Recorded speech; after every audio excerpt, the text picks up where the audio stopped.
Welcome back to Key. This is Key 3. So by now, you should be really clear on what your perception is because you've thought about a challenge that you faced that negatively impacted the way that you see and think about yourself, or think and see.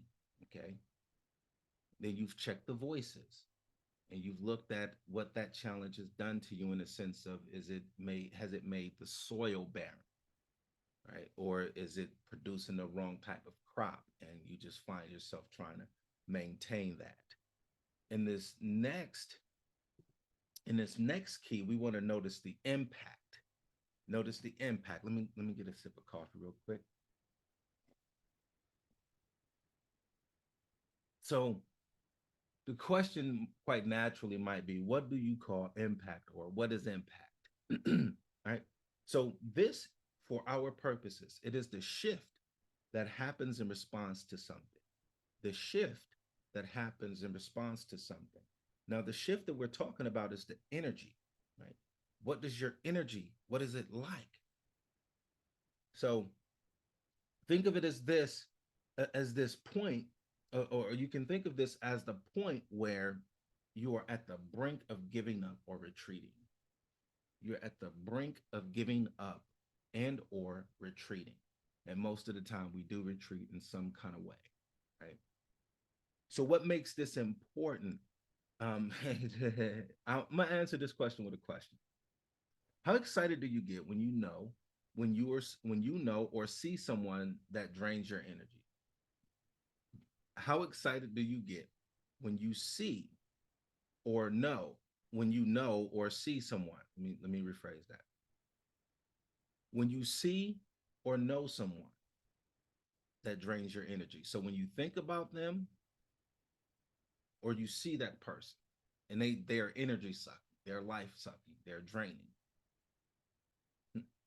If you're like the majority of people, I'm betting the answer is not likely, that you do not get energized when you see that person. You don't get excited. You're not pumped up to see them.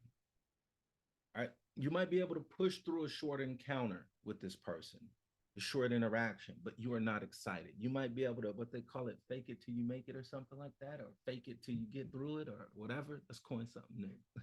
But I'm willing to bet that you were not excited. And the same is true when you face your own challenges. The same is true when you face your own challenges. So if you don't understand this, then this is the part. Remember at the last point, I was talking about noticing the impact. So you give up. So you think about that challenge and you look at it and you say, man, it created all of this stuff. I would just much rather build on top of it as opposed to dealing with the root cause, because that takes too much energy. That takes too much time. That's going to take too much out of me to focus on that. And so if you if that's you, I want to encourage you to not do that. And and so at this point, I'm hoping that you identified the challenge. You've considered the voices, whether unwanted or unhelpful, those seeds that were sown. And if the soil has been contaminated with toxins, okay, what you will do now is examine the level of exhaustion that comes over you. Right. So what do people typically do? Right. That's what I'm saying. So if it's something that is, you see a person and you know you can't avoid them, you fake a smile, or everything about the way that you talk to them changes, and stuff like that, because you really don't like them. But you have to put on a, you have to be nice and not mean and all of that stuff. And I'm not saying that you go around, I'm not saying that when you become a warrior you just go around cutting people. That's not the point of this. The point of this is being able to be authentic and genuine, right? um, so, so most of the time what people do is, again, if you see a person that you dislike, but you know that interacting with them is necessary, then you get very cliche. The it's the superficial, surface level game. How's it going? Oh, everything is good. How about you? And then you keep walking. You don't engage in any, your contact with that person is limited as possible. That's a coping skill. When you look at if it's inside of you and it's things that you don't like about yourself because of things that you've said about yourself or things that you've done, then you avoid it. You try to avoid it. So the person that, you know, likes really, um, constantly staring at a computer screen, or, is constantly, just trying to be around people because they don't want to be alone with their thoughts. They don't want to they don't want to be faced with what they think about themselves. That's some of the major coping skills that people do. People um, cope with that in a number of ways. Some people retreat, right, because of the exhaustion, and they go crawl under a rock, and then they become what's called depressed, or they experience or express depressive type symptoms. So there's a lot of ways that people cope with being exhausted when thinking about a challenge.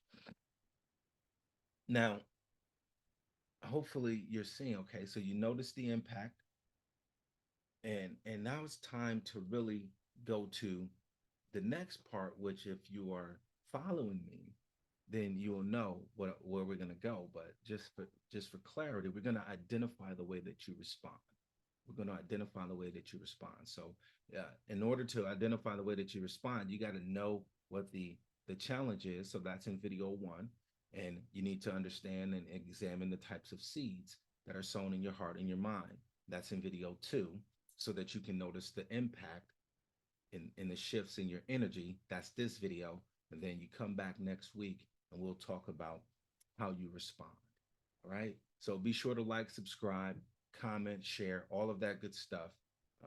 And I look forward to seeing you on the other side or in the next video.